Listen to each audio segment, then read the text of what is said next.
In today's video, I'm going to teach you how to hide a container in Elementor, providing you with a clear guide on how to streamline your web design and control the visibility of specific elements. Let's dive right in so you can master this feature in no time. To begin with, open up your WordPress dashboard. Once you're there, find the page where you want to hide a container and click Edit with Elementor. Elementor's user-friendly interface gives you a live preview of your page as you build it, which is great for seeing changes in real time, especially when implementing the steps to hide elements effectively.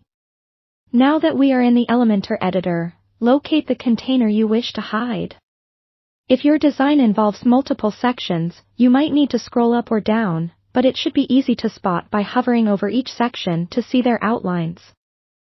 Click on the container. This activates its panel on the left side where you control its settings. In the Settings panel, you'll find a series of options, but for hiding the container, focus on the Advanced tab. Clicking this will reveal extensive styling and position features that allow you to refine how your container interacts with your design.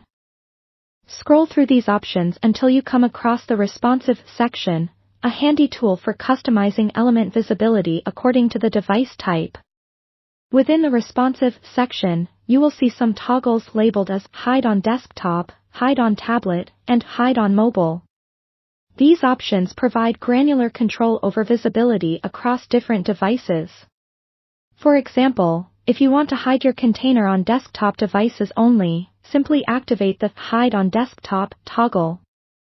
This action makes the container invisible when your site is accessed on a desktop, while keeping it visible on other devices. Verify your work by previewing the page.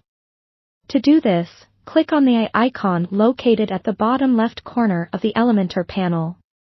Choose to view in desktop mode first to see if the container is indeed hidden.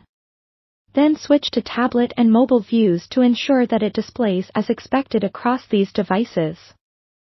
This step ensures your changes are precisely what you intended.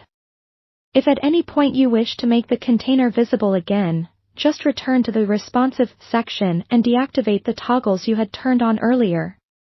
Elementor's interface is forgiving and reversible, which makes experimentation and adjustment easy, so don't be afraid to make and test changes.